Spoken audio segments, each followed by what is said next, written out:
മഴത്തോരു മുൻപ് എന്ന സീരിയലിൽ ഉടൻ വരുവാൻ പോകുന്ന മറ്റൊരു അടിപൊളി എപ്പിസോഡിലേക്ക് എല്ലാ പ്രിയപ്പെട്ടവർക്കും സ്വാഗതം. ബ്രേക്ക്ഫാസ്റ്റ് കഴിക്കുവാനിരിക്കുമ്പോൾ ബബിത ബാലചന്ദ്രമേനോനോട് ചോദിക്കുന്നുണ്ട്, അങ്കിൾ എന്താച്ചാ അർജന്റായിട്ട് വന്നതും പോയതും? അപ്പോൾ ബാലചന്ദ്രൻ, ഓ വെറുതെയാണ്.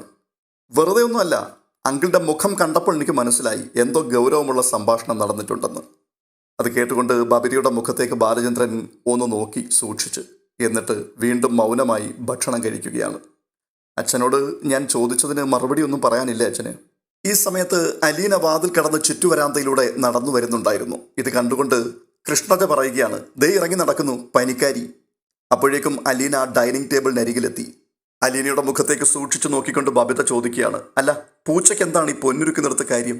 ഓ അതോ, ഇവിടെ എത്ര മാറ്റുള്ള പൊന്നാണ് ഉരുക്കഴിക്കുന്നതെന്ന് നോക്കാൻ വന്നതാണ്, അലീന പുഞ്ചിരിയോടെ മറുപടി പറഞ്ഞു. അത് ശരി, എന്നാ കേട്ടോ, ഇവിടെ 10 മാറ്റുള്ള പൊന്നു തന്നെയാണ് ഒരു കഴിക്കുന്നത്. അപ്പോൾ കൃഷ്ണജ ഒരു ഇഡ്ഡലി എടുത്ത് അലീനയുടെ നേർക്ക് കാണിച്ചു. രോഹിത് പറയുകയാണ്, 10 മാറ്റ്, കല്ല് പോലത്തെ ഇഡ്ഡലി, മഴവെള്ളം പോലത്തെ ചമ്മന്തി. പെട്ടെന്ന് ബബിത, അയ്യട മോനെ, നീ വേണമെങ്കിൽ അങ്ങ് തിന്നാ മതി, ആരും നിന്നെ നിർബന്ധിച്ചൊന്നുമില്ലല്ലോ, നിനക്ക് വേണ്ടെങ്കിൽ ഇട്ടിട്ട് വെക്കൂ, മൂക്കുമുട്ട തിന്നുകയും ചെയ്യും, എന്നിട്ട് കുറ്റൂ. ഇത് കേട്ടുകൊണ്ട് രോഹിത് അലീനയുടെ നേർക്ക് ഒരു ഇഡ്ഡലി നീട്ടിയിട്ട് പറയുകയാണ്, ചേച്ചി ഇതൊന്ന് തിന്നു നോക്കിക്കേ, എന്നിട്ട് പറ. അലീന രോഹിത്തിന്റെ നേർക്ക് കൈ നീട്ടുകയും പെട്ടെന്ന് തന്നെ ബബിത ആ കൈ പിടിച്ചു മാറ്റിയിട്ട് പറയുകയാണ്, അങ്ങനെ ഇപ്പൊ ആരും തിന്നു നോക്കണ്ട, പൊടിയരി കഞ്ഞി ഉണ്ടാക്കി വെച്ചിട്ടുണ്ട്, സമയമാവുമ്പോൾ കൊണ്ടുവന്നു തരും, അത് മാത്രം കഴിച്ചാൽ മതി. അത് കേട്ടുകൊണ്ട് അലീന ഒരു ചെറിയ മന്ദഹാസത്തോടെ അവർക്കിടയിലിരുന്നു. ഒരു നിമിഷത്തെ മൗനത്തിന് ശേഷം വീണ്ടും ബബിത ബാലചന്ദ്രമേനോന്റെ മുഖത്തേക്ക് മിഴിയെറിഞ്ഞിട്ട് ചോദിക്കുകയാണ്, അമ്മ അച്ഛനെ ഡിവോഴ്സ് ചെയ്യാൻ പോകുന്നു എന്നുള്ള വാർത്ത അച്ഛൻ അറിഞ്ഞിരുന്നോ? ആ അറിഞ്ഞു. എന്നിട്ട് എന്താണ് ഞാൻ മുൻപേ ചോദിച്ചിട്ട് അച്ഛനൊന്നും മിണ്ടാതിരുന്നത്? നിങ്ങളോട് ഒന്നും പറയണമെന്ന് തോന്നിയില്ല. ഓ അത് ശരി. ഈ സംഭാഷണങ്ങൾ കേട്ടുകൊണ്ട് അലീന വളരെ ഉദ്വേഗത്തോടെ ബാലചന്ദ്രമേനോന്റെ മുഖത്തേക്ക് തന്നെ സൂക്ഷിച്ചു നോക്കിക്കൊണ്ടിരിക്കുകയാണ്. പെട്ടെന്ന് അവളുടെ മുഖത്ത് ഒരു സങ്കടവും പരിഭവവും പടർന്നു കയറി. അച്ഛൻ തന്നോട് പോലും ഒന്നും പറഞ്ഞില്ലല്ലോ എന്നുള്ളൊരു അസ്വസ്ഥത. ബബിത വീണ്ടും ബാലചന്ദ്രമേനോനോട് ചോദിക്കുകയാണ്, അങ്കിള് വന്ന് പറഞ്ഞ കാര്യങ്ങളൊന്നും അച്ഛൻ പറഞ്ഞില്ല, ഞാൻ ചോദിച്ചിട്ട് അച്ഛൻ മിണ്ടുന്നുമില്ല. അതിന് ബാലചന്ദ്രന്റെ മറുപടി, ആ പറയാം, എല്ലാവരും കേട്ടോണം. നിങ്ങളുടെ അമ്മ ഇനിയും പഴയ അവസ്ഥയിൽ ഈ കുടുംബവുമായി പൊരുത്തപ്പെട്ടു പോകുവാൻ തയ്യാറല്ല. അങ്ങനെ പൊരുത്തപ്പെട്ടു പോകണമെങ്കിൽ ഒരു കണ്ടീഷൻ ഞാൻ പാലിച്ചേ പറ്റൂ. അലീനയെ എന്നേക്കുമായി ഈ വീട്ടിൽ നിന്നും പടിയടച്ചു പിണ്ടം വെക്കണം. അത്രയും കേട്ടപ്പോഴേക്കും അലീനയുടെ ക്ഷീണിച്ച മുഖം ഒന്നുകൂടി വിളറി. ഊണുമേശയിൽ ഒരു നിശബ്ദത തളം കെട്ടി. ആരും മിണ്ടുന്നില്ല. എല്ലാ കണ്ണുകളും അലീനയുടെ മുഖത്തേക്ക് മാത്രമായി. ഒരു നിമിഷത്തെ നിശബ്ദതയെ ഭഞ്ജിച്ചുകൊണ്ട് വീണ്ടും ബബിത ചോദിക്കുകയാണ്, അപ്പോൾ അമ്മയുടെ തീരുമാനത്തിൽ മാറ്റം വരാൻ സാധ്യതയൊന്നുമില്ല? അലീന ചേച്ചിയെ ഇവിടുന്ന് പറഞ്ഞു വിട്ടില്ല എന്നുണ്ടെങ്കിൽ അമ്മ ഇനി നമുക്കൊപ്പം ഇല്ല എന്ന് ഉറപ്പിച്ചു കഴിഞ്ഞിരിക്കുകയാണോ? അതിന് ബാലചന്ദ്രൻ, അതെ, അങ്ങനെയാണ് ശിവേട്ടൻ പറഞ്ഞിട്ട് പോയത്. ചട്നിയിൽ മുക്കി കയ്യിൽ പിടിച്ചിരുന്ന ഇഡലി കഷ്ണം ബബിത പ്ലേറ്റിലേക്ക് തിരിച്ചിട്ടു. എല്ലാ മുഖങ്ങളിലും വല്ലാത്തൊരു മ്ലാനത നിറഞ്ഞു. ശിവശങ്കരമേനോൻ പറഞ്ഞ കാര്യങ്ങൾ ബാലചന്ദ്രമേനോൻ തൻ്റെ മക്കളോട് കൂടുതൽ വിശദീകരിച്ചു. അതും കൂടി കേട്ടതോടെ ഭക്ഷണം കഴിച്ച് തീർക്കാതെ ബബിത പ്ലേറ്റുമായി എഴുന്നേറ്റ് പോയി. പിന്നാലെ രോഹിത്തും കൃഷ്ണജയും പോയി. അലീന നിറമിഴികളോടെ ബാലചന്ദ്രന്റെ മുഖത്തേക്ക് തന്നെ നോക്കുകയാണ്. എന്നിട്ട് താഴ്ന്ന ശബ്ദത്തിൽ, അച്ഛൻ എന്നോട് എന്താച്ചാ ഇതേക്കുറിച്ചൊന്നും പറയാതിരുന്നത്? സോറി മോളെ, ഇത് പറഞ്ഞാൽ നിന്നെ കൂടി വിഷമിപ്പിക്കാം എന്നല്ലാതെ ഫലമൊന്നുമില്ല എന്ന് എനിക്കറിയാവുന്നത് കൊണ്ടാ. ആരാച്ചാ പറഞ്ഞത് ഫലമില്ല എന്ന്? അത് കേട്ടുകൊണ്ട് ബാലചന്ദ്രമേനോൻ അലീനയുടെ മുഖത്തേക്ക് നോക്കിക്കൊണ്ട്, എന്ത് ഫലം? അച്ഛാ, ഞാൻ ഈ വീട് വിട്ടു പോകുന്നതാണ് ഏറ്റവും നല്ല പ്രശ്നപരിഹാരം. ഇത്രയും പറഞ്ഞപ്പോഴേക്കും ബാലചന്ദ്രമേനോൻ ദേഷ്യത്തോടു കൂടി ചാടി എഴുന്നേറ്റു. മതി, നീ കൂടുതൽ ഇനി ഒന്നും സംസാരിക്കണ്ട. അച്ഛൻ എങ്ങോട്ടായി പോകുന്നേ? അച്ഛൻ അവിടെ ഇരിക്ക്. നിനക്ക് നല്ല സുഖമില്ലെങ്കിൽ മരുന്നെടുത്ത് കഴിച്ചുകൊണ്ട് കട്ടിൽ ചെന്ന് കിടക്ക്, ചുമ്മാ ഇവിടെ ഇരുന്ന് പിച്ചും പേയും പറയാതെ. ബാലചന്ദ്രമേനോൻ വാഷ് ബേസിനിലേക്ക് പോയി കൈകൾ കഴുകി. അയാൾ തിരികെ വന്നപ്പോഴും അലീന അങ്ങനെ തന്നെ ഇരിക്കുകയാണ്. അവളുടെ നോട്ടം കണ്ടപ്പോൾ അല്പം പരിഭവമുണ്ട് എന്ന് അയാൾക്ക് തോന്നി. കുഞ്ഞെ, നീ എന്താ ഇങ്ങനെ ഇരിക്കുന്നത്? അച്ഛന് ഞാൻ പറയുന്ന ഒന്ന് കേൾക്കാൻ പോലും മനസ്സില്ലല്ലോ അച്ഛാ. കേൾക്കാം, പക്ഷെ ഇപ്പോഴല്ല, നിനക്കൊന്ന് സുഖമായിക്കോട്ടെ. വലിയ പ്രശ്നങ്ങളെടുത്ത് തലയിൽ വെച്ചുകൊണ്ട് ടെൻഷൻ അടിക്കുകയല്ല രോഗി ചെയ്യേണ്ടത്. മര്യാദയ്ക്ക് മരുന്നും കഴിച്ച് എവിടെയെങ്കിലും കിടന്ന് വിശ്രമിക്കുക. പനിയെല്ലാം മാറിയിട്ട് നീ എൻ്റെ അടുത്ത് ഒന്ന് സംസാരിക്കുക. അന്നേരം വേണം എനിക്ക് നിന്നോട് 4 വർത്തമാനം പറയാൻ. ഇപ്പം ഞാൻ ഇല്ല കുഞ്ഞെ ഒരു തർക്കത്തിന്. ഇത്രയും പറഞ്ഞിട്ട് ബാലചന്ദ്രമേനോൻ കോണിപ്പടി ചുവട്ടിലേക്ക് നടന്നുപോയി. അലീന അല്പനേരം കൂടി അവിടെ തന്നെ ഇരുന്നു. ബബിത ആരോടോ ഉറക്കെ സംസാരിക്കുന്നത് കേട്ടുകൊണ്ട് അലീന എഴുന്നേറ്റു. അവൾ ആരുമായിട്ടോ വഴക്ക് കൂടുകയാണ്. ഇനിയിപ്പോൾ കൃഷ്ണജയുമായിട്ടാണോ? അലീന ആ ശബ്ദം കേട്ട ദിക്കിലേക്ക് അല്പം കൂടി മാറി നിന്നു. വഴക്ക് കൃഷ്ണജയുമായിട്ടല്ല, വൈജയന്തിയുമായിട്ടാണ്. ബബിത ചോദിക്കുകയാണ്, അമ്മയ്ക്കിത് എന്തിൻ്റെ കേടാണ്? അമ്മയോട് ആരാണ് ഇങ്ങനെയൊക്കെ സംസാരിക്കാൻ പറയുന്നത്? ഇത്തരത്തിലുള്ള ബഹളങ്ങൾ ഉണ്ടാക്കുവാൻ തക്കവണ്ണം ഇവിടെ ഇപ്പോൾ എന്താണ് ഇത്ര പ്രശ്നമുള്ളത്? അമ്മയ്ക്ക് എന്തെങ്കിലും സംസാരിക്കാനുണ്ടെന്നുണ്ടെങ്കിൽ അച്ഛൻ്റെ മുഖത്ത് നോക്കി അത് പറയണം. ഇനിയിപ്പോൾ അതിന് താല്പര്യമില്ല എന്നുണ്ടെങ്കിൽ പ്രായപൂർത്തിയായ 2 മക്കൾ ഞങ്ങളിവിടെ ഉണ്ട്, ഞങ്ങളെ വിളിച്ചിട്ട് സംസാരിക്കണം.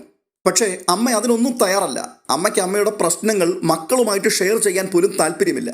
അമ്മയ്ക്ക് എപ്പോഴും അമ്മയുടെ ഇഷ്ടങ്ങൾക്ക് മാത്രമാണ് പ്രാധാന്യം. അമ്മ കോളേജിൽ മാത്രം അങ്ങ് ടീച്ചറായാൽ മതി, വീട്ടിലെ ടീച്ചർ ആകണ്ട. ഇവിടെയുള്ളവരെല്ലാം അമ്മയുടെ സ്റ്റുഡൻസ് ആണെന്നുള്ള വിചാരമുണ്ടല്ലോ, അതങ്ങ് മാറ്റിവെച്ചേക്ക്. മുറിക്കുള്ളിൽ നിന്ന് വൈജയന്തിയും എന്തൊക്കെയോ പറയുന്നുണ്ട്. പക്ഷെ ആ ശബ്ദം അലീനയ്ക്ക് വ്യക്തമാകുന്നില്ല. അവളുടെ അടുക്കിലേക്ക് ചെന്നിട്ട് അമ്മയോട് വഴക്ക് പിടിക്കരുത് എന്ന് ഉപദേശിക്കണമെന്നുണ്ടായിരുന്നു. പക്ഷേ വൈജയന്തി എങ്ങനെ പ്രതികരിക്കുമെന്ന് നിശ്ചയമില്ലാത്തതുകൊണ്ട് താൻ അവിടേക്ക് പോകാൻ മടിച്ചു. വീണ്ടും ബബിതയുടെ ശബ്ദം ഉയർന്നു കേൾക്കുകയാണ്. ഇല്ല, ഇവിടുന്ന് ആരെയും എങ്ങോട്ടും പറഞ്ഞയക്കുന്നില്ല. അച്ഛൻ സമ്മതിച്ചാലും ശരി, ഞങ്ങൾ വിടില്ല. അമ്മയ്ക്ക് അമ്മയുടെ ഇഷ്ടം മാത്രമേ ഉണ്ടായിരുന്നുള്ളൂ. ആ ഇഷ്ടം തന്നെ ഇനിയും അങ്ങോട്ട് നടക്കട്ടെ. അമ്മയ്ക്ക് സൗകര്യമുള്ളതുപോലെ അമ്മ അങ്ങോട്ട് ചെയ്യ്. ഇത് പറഞ്ഞിട്ട് ബബിത ആ മുറിയിൽ നിന്നും ഇറങ്ങിപ്പോയി. അലീന പതിയെ തൻ്റെ മുറിയിലേക്ക് തിരികെ നടന്നു. കിടക്കയിൽ ചെന്നിരിക്കുമ്പോഴേക്കും അവളുടെ കണ്ണുകൾ നിറഞ്ഞിരുന്നു. യേശുവിൻ്റെ ക്രൂശിത രൂപത്തിലേക്ക് അവൾ നോക്കി. ശബ്ദമില്ലാതെ അവൾ പറഞ്ഞു, മതി, എനിക്ക് വേണ്ടി സംസാരിക്കാൻ ഇവിടെ ഒരാളുണ്ടായല്ലോ. ഇനി ഞാൻ പോയിക്കൊള്ളാം. അതല്ലേ അതിൻ്റെ ശരി. അലീന ഒരു വശം ചരിഞ്ഞു കിടക്കുകയാണ്. 1-2 തുള്ളി കണ്ണുനീർ അവളുടെ ചെന്നിയിലൂടെ തലയിണയിലേക്ക് ഒഴുകിയിറങ്ങി. തുടർന്ന് കാണുന്നത് അടുത്ത ദിവസം കാർ പോർച്ചിൽ കാർ നിർത്തിയിട്ട് ബാലചന്ദ്രമേനോൻ ഇറങ്ങി വരുന്ന കാഴ്ചയാണ്. അത് കണ്ടുകൊണ്ട് അലീന സിറ്റ് ഔട്ടിലേക്ക് വന്നു. അവളെ കണ്ടുകൊണ്ട് അയാൾ വല്ലാതെ അതിശയിച്ചു. ബാലചന്ദ്രൻ ചോദിക്കുകയാണ്, നീ എങ്ങോട്ടെങ്കിലും പോകാൻ നിൽക്കുകയാണോ? ആഹാ, അപ്പോൾ അച്ഛനും അങ്ങനെ തോന്നി അല്ലേ? ഇനി ആരും പറയത്തില്ലല്ലോ എനിക്ക് ക്ഷീണമുണ്ടെന്നും അസുഖം ശരിക്കും മാറിയിട്ടില്ല എന്നൊക്കെ. ഞാൻ തലയിൽ എണ്ണയൊക്കെ വെച്ച് നല്ല സുഖമായിട്ട് പച്ചവെള്ളത്തിൽ കുളിച്ചിട്ട് ഡ്രസ്സൊക്കെ മാറി വന്നപ്പോൾ കൃഷ്ണമോള് പറയുക, പനി കഴിഞ്ഞ് എഴുന്നേറ്റപ്പോൾ ഒന്നുകൂടെ മിടുക്കിയായല്ലോ എന്ന്. അത് ശരിയാണെന്ന് ബാലചന്ദ്രമേനോനും തോന്നി. എന്നിട്ട് ബാലചന്ദ്രൻ 4-5 ദിവസം പനിയും ചുമയും ഒക്കെ ആയിട്ട് ഉറക്കം തൂങ്ങിയതുപോലെ ആടിയാടി നടന്നവള് ഒരു ദിവസം നല്ല ഫ്രഷായിട്ട് മുൻപിൽ വന്ന് നിൽക്കുമ്പോൾ ആർക്കും തോന്നും ഒരു മാറ്റമുണ്ടല്ലോ എന്ന്. പെട്ടെന്ന് അലീന ചോദിക്കുകയാണ്, അല്ല അച്ഛൻ പോയ കാര്യം എന്തായി? ഞാൻ പ്രിൻസിപ്പളിനെ കണ്ട് സംസാരിച്ചു. എന്നിട്ട്? ഒരു രക്ഷയുമില്ല. രോഹിത്തിനെ ഇനി അവിടെ പഠിപ്പിക്കേണ്ടെന്ന് അവിടുത്തെ ഡിസിപ്ലിനറി ആക്ഷൻ കമ്മിറ്റി ഒരു തീരുമാനമെടുത്തിട്ടുണ്ടത്രേ. തനിക്കൊന്നും ചെയ്യാനില്ലെന്ന് പറഞ്ഞ് പ്രിൻസിപ്പൽ കൈകഴുകി. അച്ഛന് ചോദിച്ചുകൂടായിരുന്നോ എന്ത് കുറ്റത്തിനാണെന്ന്? എൻ്റെ മോളെ, ആ മനുഷ്യൻ്റെ അടുത്ത് ഒന്നും പറഞ്ഞിട്ട് ഒരു കാര്യവുമില്ല. അയാൾക്ക് കേൾക്കാൻ മനസ്സില്ല. നമ്മൾ സംസാരിക്കുമ്പോൾ അയാളുടെ പ്രതികരണം ആ രീതിയിലായിരുന്നു. അയാളുടെ 2 ചെവിയും ഓരോ കോർക്ക് കൊണ്ട് അടച്ചു വെച്ചിരിക്കുകയാണെന്ന് എനിക്ക് തോന്നി. വല്ലാത്തൊരാശങ്കയോടെ അലീന ചോദിക്കുകയാണ്, ഇനിയിപ്പോൾ എന്താച്ചാ ഒരു വഴി? എന്തു വഴി? അല്ല, ഞാൻ പ്രിൻസിപ്പലിനെ ഒന്ന് ചെന്ന് കണ്ടാലോ? അയാളോട് അതിനെക്കുറിച്ച് ഒന്നും സംസാരിക്കേണ്ടെന്നാണ് അയാൾ പറഞ്ഞിരിക്കുന്നത്. ആക്ഷൻ കമ്മിറ്റിയാണ് ഡിസിഷൻ എടുത്തത്. അയാൾക്കൊന്നും ചെയ്യാനില്ലത്രേ. വേണമെങ്കിൽ മാനേജർ അച്ഛനെ ഒന്ന് പോയി കണ്ടു നോക്കാൻ പറഞ്ഞു. എന്നിട്ട് അച്ഛൻ മാനേജർ അച്ഛനെ കണ്ടോ? അദ്ദേഹം ബിഷപ്പ് ഹൗസിലാണ് മോളെ. അച്ഛൻ ചെന്ന് അദ്ദേഹത്തെ കണ്ടൊന്ന് സംസാരിച്ച് നോക്കണം. എൻ്റെ മോളെ, എനിക്ക് പ്രതീക്ഷയൊന്നുമില്ല. അച്ഛൻ അങ്ങനെ പറഞ്ഞാൽ പറ്റുമോ? അച്ഛൻ അദ്ദേഹത്തെ ഒന്ന് പോയി കണ്ടു നോക്ക്. ഒരു വിദ്യാർത്ഥിയുടെ ഭാവിയല്ലേ, അങ്ങനെ അങ്ങ് തട്ടിക്കളിക്കാൻ പറ്റുമോ? അത് കേട്ടുകൊണ്ട് ബാലചന്ദ്രമേനോൻ തെല്ലൊരാലോചനയോടെ മെല്ലെ തലയാട്ടി. ഹാളിലെത്തിയപ്പോൾ അലീന ചോദിക്കുകയാണ്, അതെ, രോഹിത്തിനെയും കൊണ്ട് ഞാൻ എറണാകുളം വരെ ഒന്ന് പോയിക്കോട്ടെ? അതെന്തിനാണ്? വെറുതെ അവന് കുറച്ചുകൂടി ഒരു ആത്മവിശ്വാസം വന്നോട്ടെ എന്ന് കരുതിയിട്ടാണ്. രേവതിക്കുട്ടി നിൽക്കുന്ന വീട്ടിലേക്കാണോ പോകുന്നത്? അതെ. വേണ്ട മോളെ, അതൊക്കെ അവർക്ക് വലിയ ബുദ്ധിമുട്ടാകും. നീ ഈ വീട്ടിൽ നിൽക്കുന്ന അവസ്ഥയിലല്ല രേവതിക്കുട്ടി അവിടെ നിൽക്കുന്നത്. അവളവിടുത്തെ സെർവൻ്റാണ്. അവർക്ക് മക്കളാരും കൂടെ ഇല്ലാത്തത് കൊണ്ട് കുറച്ച് വാത്സല്യം കാണിക്കുന്നു എന്ന് മാത്രമേ ഉള്ളൂ.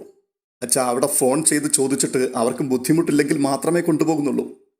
നിന്റെ കൂട്ടുകാരിയല്ലേ, അവൾ പറയും കൂട്ടിക്കൊണ്ടുവരാൻ. അവൾക്ക് ഇടം വലം നോക്കാനൊന്നുമില്ലല്ലോ. ഇല്ലച്ചാ, മാമച്ചൻ അങ്കിളിനോടും ആൻറ്റിയോടും ചോദിച്ചിട്ടേ ഞാൻ കൊണ്ടുപോകുന്നുള്ളൂ. മോളെ, അതൊക്കെ ഒരുതരം അമിത സ്വാതന്ത്ര്യമാണ്. ചിലപ്പോൾ രേവതിക്കുട്ടി നിന്നെ ഓർത്തങ്ങ് സമ്മതിച്ചേക്കാം. ഉള്ളിലെ അനിഷ്ടം ഒരുപക്ഷെ പുറത്ത് കാണിച്ചില്ലെന്ന് വരും. പക്ഷേ അത് വേണ്ട. അച്ഛാ, എന്നെ പോലീസ് പിടിച്ചപ്പോൾ ഇവിടുന്ന് കൃഷ്ണമോളൊന്ന് ഫോൺ ചെയ്തതല്ലേ ഉള്ളൂ. അവർ പാഞ്ഞു വന്നില്ലേ? അത് നിനക്ക് വേണ്ടിയല്ലേ? രോഹിത്തിന് വേണ്ടിയും അവരെന്തെല്ലാം ചെയ്തു. അത് കേട്ടുകൊണ്ടൊരു ചിരിയോടുകൂടി ബാലചന്ദ്രൻ, നിനക്കിപ്പോൾ രേവതിക്കുട്ടിയെ കണ്ടാൽ മാത്രം പോരെ? വേണ്ട, എനിക്ക് കാണണ്ട. അലീനയുടെ സ്വരത്തിൽ പരിഭവം തുളുമ്പി. ബാലികാ സഹജമായ ഒരു പിണക്കഭാവം കൊണ്ട് അവളുടെ മുഖം മെല്ലെ വാടി. അത് ബാലചന്ദ്രമേനോനെ നന്നായി രസിപ്പിച്ചു. അസാധാരണമാം വിധം പക്വമതിയും ക്ഷമാശീലയുമായ അവൾ യുവത്വത്തിൽ നിന്നും പിന്നോട്ടോടി കൊഞ്ചുന്നൊരു ബാലികയായി മാറുന്നത് അത്യപൂർവമായി മാത്രം കാണാനാവുന്ന കൗതുകകരമായൊരു കാഴ്ചയാണ്. അതുകൊണ്ട് തന്നെ കുറച്ചു സമയം ബാലചന്ദ്രമേനോൻ അവളുടെ മുഖത്തേക്ക് തന്നെ നോക്കി നിന്നു. എന്നിട്ട് വീണ്ടും അവളെ ചൊടിപ്പിക്കാനായി പറഞ്ഞു, നീ മാത്രം വേണമെങ്കിൽ പൊയ്ക്കോ മോളെ. ഇല്ല, ഞാൻ പോണില്ല. അത് കണ്ടപ്പോൾ ബാലചന്ദ്രമേനോന് ശരിക്കും ചിരി വന്നു. പോകുന്നില്ലെങ്കിൽ പോകണ്ട. അപ്പോഴേക്കും ചുണ്ടു കൂർപ്പിച്ച് അച്ഛനെ ഒന്ന് സൂക്ഷിച്ചു നോക്കിയിട്ട് അവൾ തിരിച്ചു നടന്നു പോയി കളഞ്ഞു. ഉച്ചയ്ക്ക് ബാലചന്ദ്രമേനോൻ ഊണ് കഴിക്കാൻ വന്നപ്പോഴും അവളുടെ മുഖഭാവത്തിന് മാറ്റമൊന്നുമില്ല. മുഖത്ത് പിണക്കവും നോട്ടത്തിൽ പരിഭവവും. വൈകുന്നേരം സ്കൂൾ വിട്ടു വന്ന ബബിതയും കൃഷ്ണജയും ചായ കഴിക്കാനിരിക്കെ രണ്ടുപേരുടെയും പെരുമാറ്റം ശ്രദ്ധിച്ചു. എന്നിട്ട് കൃഷ്ണജ ചോദിക്കുകയാണ്, അച്ഛനും അലീന ചേച്ചിയും തമ്മിൽ എന്താണ് സൗന്ദര്യപ്പിണക്കം? പെട്ടെന്ന് ബാലചന്ദ്രൻ, എനിക്കാരോടും പിണക്കമൊന്നുമില്ല. പിന്നാർക്കാ, അലീന ചേച്ചിക്കോ? ആ വാക്കുകൾക്ക് മറുപടി പറയാതെ അലീന മൗനമായി നിന്നു. അപ്പോൾ വീണ്ടും കൃഷ്ണജ ചോദിക്കുകയാണ്, എന്താച്ചാ പ്രശ്നം? പ്രശ്നമോ? പ്രശ്നം എന്താണെന്ന് ചോദിച്ചു കഴിഞ്ഞാൽ, ഇവൾക്കിപ്പം രോഹിത്തിനെ കെട്ടി എഴുന്നള്ളിച്ചുകൊണ്ട് എറണാകുളത്തിന് പോകണം. ഞാൻ പറഞ്ഞു പറ്റില്ല എന്ന്. അപ്പോൾ തുടങ്ങിയതാണ് ഈ മുഖം വീർപ്പിച്ചുള്ള നിപ്പ്. ഒരുമാതിരി അവാർഡ് പടത്തിലെ അഭിനയം പോലെ. എന്തെങ്കിലും ചോദിച്ചാൽ ഒരു നോട്ടം അല്ലെങ്കിൽ ഒരു മൂളൽ, അതോടുകൂടി തീർന്നു. അപ്പോഴും അലീന അയാളുടെ നേർക്കൊന്ന് പാളി നോക്കി. പെട്ടെന്ന് ബബിത ചോദിക്കുകയാണ്, അല്ല ഇപ്പം എറണാകുളത്ത് പോകേണ്ട ആവശ്യം എന്താണ്? ആ ചോദ്യത്തിന് കൃഷ്ണജയാണ് മറുപടി പറഞ്ഞത്. അവിടെ ഒരുത്തി ഉണ്ടല്ലോ, ചേച്ചിയുടെ കൂട്ടുകാരി. ഇവിടുന്ന് ഒരാൾ ചെല്ലേണ്ട താമസം. സിനിമയായി, പാട്ടായി, ഡാൻസായി, ഉല്ലാസയാത്രയായി എന്തൊക്കെ മേളമാണ് അവിടെ നിന്ന് നിങ്ങൾക്കറിയുമോ? ഓരോ തവണ പോയിട്ട് വരുമ്പോഴും എൻ്റെ അടുത്ത് വിസ്തരിക്കാറുള്ളതല്ലേ. വിടരുതച്ചാ, അങ്ങനെ ഇപ്പം ആരും സുഖിക്കണ്ട. ഓരോരുത്തർ തോന്നിയതുപോലെ പോയാൽ ഇവിടെ ആരുണ്ട് പിന്നെ? പെട്ടെന്ന് അലീന, ഞാൻ സുഖമില്ലാതെ കിടന്നപ്പോൾ ഇവിടെ ആരൊക്കെ ഉണ്ടായിരുന്നു? എന്നിട്ട് ഒരു കുറവ് ഒന്നിനും വന്നില്ലല്ലോ. അതിന് വീണ്ടും കൃഷ്ണജ, ഞങ്ങൾക്ക് എന്തെങ്കിലും സംശയമുണ്ടെങ്കിൽ അലീന ചേച്ചിയുടെ അടുത്ത് സംശയം ചോദിക്കാമായിരുന്നു. സുഖമില്ലെങ്കിലും ആൾ ഇവിടെ തന്നെ ഉണ്ടായിരുന്നല്ലോ. ഓ അത് ശരി. അപ്പം ഞാനിവിടുന്ന് സ്ഥിരമായിട്ട് താമസം മാറ്റുമ്പോൾ നിങ്ങൾ എന്തു ചെയ്യും? ആ ചോദ്യം അലീനയെ പോലും അത്ഭുതപ്പെടുത്തി കളഞ്ഞു.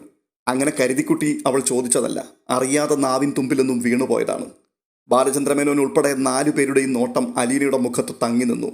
ബബിതയുടെ മുഖത്തായിരുന്നു ഏറ്റവും കൂടുതൽ അന്താളിപ്പ്. ബാലചന്ദ്രമേനോന് കഴിഞ്ഞ ദിവസം തന്നെ സൂചന കിട്ടിക്കഴിഞ്ഞതാണ്. എങ്കിലും അയാൾ ചോദിക്കുകയാണ്, ഇവിടുന്ന് സ്ഥിരമായിട്ട് താമസം മാറ്റാനോ? എന്തിന്? ആര് പറഞ്ഞിട്ട്? അതാണ് നല്ലതെന്ന് എൻ്റെ മനസ്സ് തോന്നി. അച്ഛനോട് ഞാനത് പറയാനിരിക്കുകയായിരുന്നു. പൊടുന്നനെ ഡൈനിങ് റൂമിൽ ഒരു മ്ലാനത വ്യാപിച്ചു. ഇപ്പോൾ ഒന്നും പറയേണ്ടിയിരുന്നില്ല എന്ന് അലീനയ്ക്കും തോന്നി. വല്ലാത്തൊരു ഉദ്വേഗത്തോടു കൂടി ബബിത ചോദിക്കുകയാണ്, ഇവിടുന്ന് ഇപ്പോൾ എങ്ങോട്ട് പോകാനാ? അങ്ങനെ താമസം മാറ്റേണ്ട ആവശ്യം എന്താ ഇപ്പോൾ ഉണ്ടായിരിക്കുന്നത്? മോളെ, ഞാനിവിടുന്ന് പോകേണ്ട ഒരാവശ്യം ഇപ്പോൾ ഈ വീട്ടിനുണ്ട്. ഞാനിവിടുന്ന് പോയെങ്കിൽ മാത്രമേ നിങ്ങൾക്ക് നിങ്ങളുടെ അമ്മയെ മടക്കി കിട്ടുകയുള്ളൂ.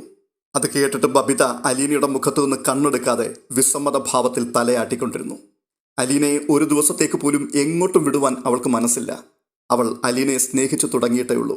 വളരെയധികം കടങ്ങൾ അവൾക്ക് വീട്ടുവാനുണ്ട്. ബബിത പറയുകയാണ്, അതെ, അമ്മയുടെ മേൽ പഴിചാരി രക്ഷപ്പെടാനൊന്നും നോക്കണ്ട.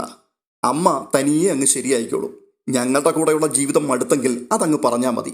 ബബിതയുടെ ആ സംസാരത്തിൽ സങ്കടവും ദേഷ്യവും കലർന്നിരുന്നു. അതിന് അലീന, ഞാൻ നിങ്ങളുടെ കൂടെ ജീവിച്ചു മടുത്തെന്നോ? മരണം വരെ നിങ്ങളോടൊപ്പം കഴിയണമെന്നാണ് എൻ്റെ പ്രാർത്ഥന. ഇതെൻ്റെ വീടാണെന്ന് മാത്രമേ ഞാൻ കരുതിയിട്ടുള്ളൂ. എൻ്റെ അച്ഛനും അമ്മയും എൻ്റെ അനുജത്തിമാരുമുള്ള കുടുംബം. എനിക്കിത് ഉപേക്ഷിച്ചു പോകുവാൻ മനസ്സുണ്ടായിട്ടല്ല മോളെ. ഇത് പറയുമ്പോൾ അലീനയുടെ ഖണ്ഡമിടറിയിരുന്നു. അപ്പോൾ വീണ്ടും ബബിത ചോദിക്കുകയാണ്, പിന്നെന്താ, അമ്മയെ പേടിച്ചിട്ടാണോ? പേടിച്ചിട്ടൊന്നും അല്ല മോളെ. നിങ്ങളുടെ അമ്മയുടെ സ്വഭാവം അത് നിങ്ങൾക്ക് നന്നായിട്ട് അറിയാമല്ലോ. ഒരുപക്ഷെ ചില ദിവസങ്ങൾ കൂടി ഇങ്ങനെ പോയേക്കാം. പക്ഷേ എത്രയും വേഗം അമ്മ കോടതിയിൽ പോകും ഡിവോഴ്സിന് വേണ്ടി. ചിലപ്പോൾ നിങ്ങളും കോടതി കയറേണ്ടി വരും. ഓ, അമ്മയ്ക്ക് അത്ര വാശിയാണെങ്കിൽ അത് തന്നെ നടക്കട്ടെ, ഒന്ന് കാണണമല്ലോ. ബബിതയുടെ ഈ സംസാരം കേട്ടിട്ട് അലീനയ്ക്ക് വല്ലാത്തൊരു ഞെട്ടലാണ് ഉണ്ടായത്. പക്ഷെ വീണ്ടും അവൾ പറയുകയാണ്, ഞാൻ എന്തായാലും പോകേണ്ടവൾ തന്നെയാണല്ലോ മോളെ. ഞാൻ പൊയ്ക്കൊള്ളാം. പക്ഷേ ഈ കുടുംബം തകർന്നു പോകരുത്. പ്രശ്നങ്ങൾ തങ്ങൾ ഉദ്ദേശിച്ചതിനേക്കാൾ വളരെ ഗുരുതരമാണെന്നും അലീന ഒരു തീരുമാനമെടുത്തു കഴിഞ്ഞുവെന്നും എല്ലാവർക്കും ആ സമയത്ത് തോന്നി. ബബിതയുടെ മുഖത്ത് വല്ലാത്തൊരു നിരാശയുടെ നിഴൽ പടർന്നു. അവൾ നഖം വെച്ച് മേശപ്പുറത്ത് കോറിക്കൊണ്ട് തല കുമ്പിട്ടിരിക്കുകയാണ്. കൃഷ്ണജ ഒരു വല്ലായ്മയോടെ അച്ഛനെ നോക്കി. ആ സമയത്ത് ബാലചന്ദ്രമേനോൻ വീണ്ടും പറയുകയാണ്, നീ അങ്ങനെ ഏകപക്ഷീയമായിട്ടൊരു തീരുമാനമൊന്നും എടുക്കണ്ട. നിന്റെ ലോക്കൽ ഗാർഡിയൻ ഞാനാണ്. അതെ അച്ഛാ, അച്ഛൻ തീരുമാനം എടുത്താൽ മതി. പക്ഷേ ഈ കുട്ടികളുടെ അമ്മ, അവർക്കിവിടെ സമാധാനത്തോടെ ജീവിക്കുവാൻ കഴിയുന്നില്ല എന്നുണ്ടെങ്കിൽ ഞാനിവിടെ തുടരുന്നതിൽ അർത്ഥമില്ല. അതുകൊണ്ട് ആ ഒരു വിഷയം ഒഴിച്ച് ബാക്കിയെല്ലാം അച്ഛൻ തന്നെ തീരുമാനിക്കുക. ഈ സമയത്ത് അതുവരെ മൗനമായിരുന്ന രോഹിത് ചോദിക്കുകയാണ്, എത്ര കാലത്തേക്ക് മാറി താമസിക്കാനാണ് ചേച്ചിയുടെ താല്പര്യം? നിങ്ങളുടെ അമ്മയ്ക്ക് എന്നാണോ ഞാൻ സ്വീകാര്യയാകുന്നത് അന്നുവരെ. പെട്ടെന്ന് കടുത്ത ശബ്ദത്തോടു കൂടി ബാലചന്ദ്രൻ പറയുകയാണ്, ജയന്തിക്ക് നീ സ്വീകാര്യയാകാനുള്ള കുറുക്കുവഴിയൊക്കെ എനിക്കറിയാം. പക്ഷേ അതോടെ ഞങ്ങൾ തമ്മിലുള്ള ബന്ധം അവസാനിക്കും. അത്രയും കേട്ടപ്പോഴേക്കും അലീനയുടെ മുഖം വിളറി. അയാളുടെ വാക്കുകളുടെ കാഠിന്യം അവൾക്ക് അത്രമാത്രം തിരിച്ചറിയുവാൻ കഴിഞ്ഞു. അവൾ ഭീതിയോടെ അയാളുടെ മുഖത്തേക്ക് നോക്കി. അരുതേ എന്ന യാചന അവളുടെ മിഴികളിൽ കിടന്നു പിടഞ്ഞു. തുടർന്ന് യാചനാ മനോഭാവത്തോടുകൂടി അലീന പറയുകയാണ്, അച്ഛൻ എൻ്റെ ഉദ്ദേശശുദ്ധിയെങ്കിലും ഒന്ന് മനസ്സിലാക്കണം. ഈ കുടുംബത്തെ രക്ഷിക്കാൻ വേണ്ടിയാണ് ഇതൊക്കെ. ബാലചന്ദ്രമേനോൻ ഒന്നും മിണ്ടാതെ എഴുന്നേറ്റ് പോയി.